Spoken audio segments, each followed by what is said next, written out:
জাতীয়তাবাদী দলের সকল নেতা কর্মীকে এই কষ্ট সহ্য করা ভারপ্রাপ্ত চেয়ারম্যানকে এই কষ্ট সহ্য করে দায়িত্ব পালন করার আরো তো আপনাদের সবাইকে অনেক আপনারা জানাজার ব্যাপারে টেলিভিশন এবং নিউজের মাধ্যমে আপনারা জানতে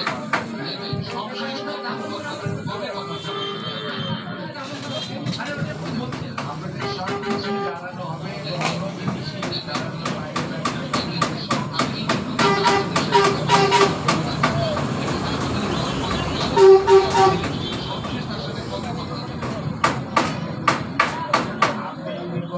সব শেষ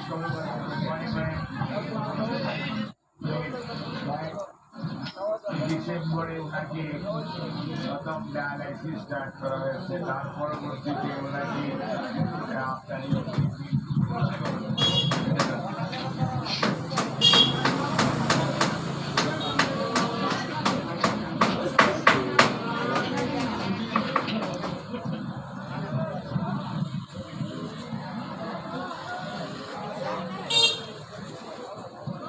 যে বিএনপি চেয়ারপারসনের ব্যক্তিগত চিকিৎসক এবং বিএনপি স্থায়ী কমিটির সদস্য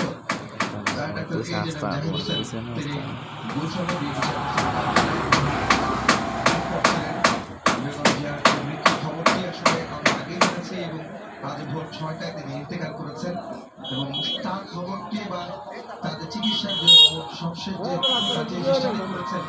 সেই বিষয়গুলো কিন্তু তিনি বলেছিলেন গণমাধ্যমের সামনে। আপনারা জানেন যে আজ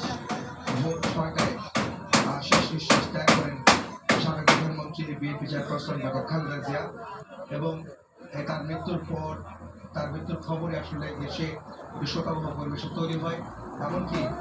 গত 1 মাস 7 দিন যাবৎ এই রাজধানীর বসুন্ধরা এলাকার যে আবাসিক এলাকার যে এবারকার হাসপাতালে চিকিৎসা করছিলেন তাকে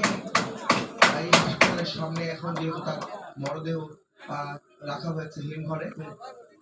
তার মৃত্যুর খবরের পর এই এলাকা জুড়ে নেতাকর্মীদের ভিড় জমেছে, তারা এখানে আসতে শুরু করেছেন তাদের নেত্রীর